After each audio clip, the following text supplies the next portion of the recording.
First Kings chapter 9. The Lord appears to Solomon.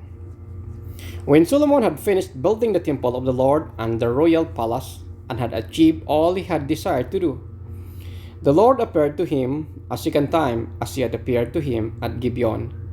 The Lord said to him, I have heard the prayer and plea you have made before me. I have consecrated this temple which you have built by putting my name there forever. My eyes and my heart will always be there. As for you, if you walk before me faithfully with integrity of heart and uprightness, as David your father did, and do all command and observe my decrees and laws, I will establish your royal throne over Israel forever. As I promised David your father when I said, you shall never fail to have a successor on the throne of Israel.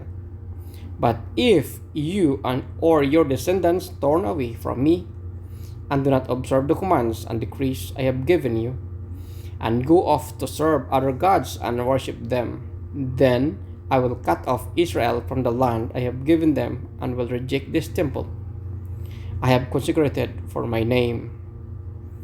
Israel will then become a byword and an object of ridicule among all peoples.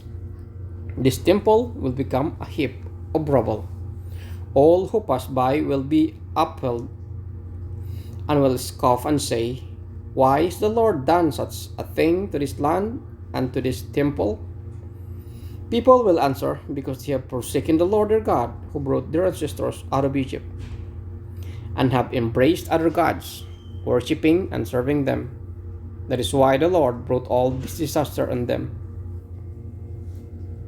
Solomon's other activities. At the end of 20 years, during which Solomon built these two buildings, the temple of the Lord and the royal palace, King Solomon gave 20 towns in Galilee to Hiram king of Tyre, because Hiram had supplied him with all the cedar and juniper and gold he wanted. But when Hiram went from Tyre to see the towns that Solomon had given him, he was not pleased with them. What kind of towns are these you have given me, my brother? He asked. And he called them the land of Kabul, a name they have to this day. Now Hiram had sent to the king 120 talents of gold. Here is the account of the first labor King Solomon conscripted to build the Lord's temple, his own palace and terraces, the wall of Jerusalem, and Hazor, Megiddo, and Gezer. Pharaoh, king of Egypt, had attacked and captured Gezer. He had set it on fire. He killed its Canaanite inhabitants and then gave it as a wedding gift to his daughter, Solomon's wife. And Solomon rebuilt Gezer.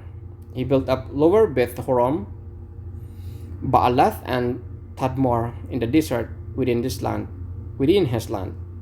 and as well as all his store cities and towns for his chariots and for his sources. Whatever he desired to build in Jerusalem, in Lebanon, and throughout all the territory he ruled. There were still people left from the Amorites, Hittites, Perizzites, Hivites, and Jebusites. These peoples were not Israelites. Solomon conscripted the descendants of all these peoples remaining in the land, whom the Israelites could not exterminate, to serve as slaves, slave labor, as it is to this day. But Solomon did not make slaves of any of the Israelites. They were his fighting men, his government officials, his officers, his captains, and the commanders of his chariots and charioteers. They were also the chief officials in charge of Solomon's projects, 550 officials supervising those who did the work. After Pharaoh's daughter had come up from the city of David to the palace Solomon had built for her, he constructed the terraces. 3 times a year Solomon sacrificed burnt offerings and fellowship offerings on the altar he had built for the Lord, burning incense before the Lord along with them, and so fulfilled the temple obligations.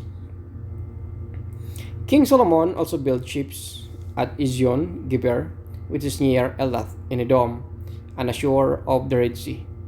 And Hiram sent his men, sailors who knew the sea, to serve in the fleet with Solomon's men. They sailed to Ophir and brought back 420 talents of gold, which they delivered to King Solomon.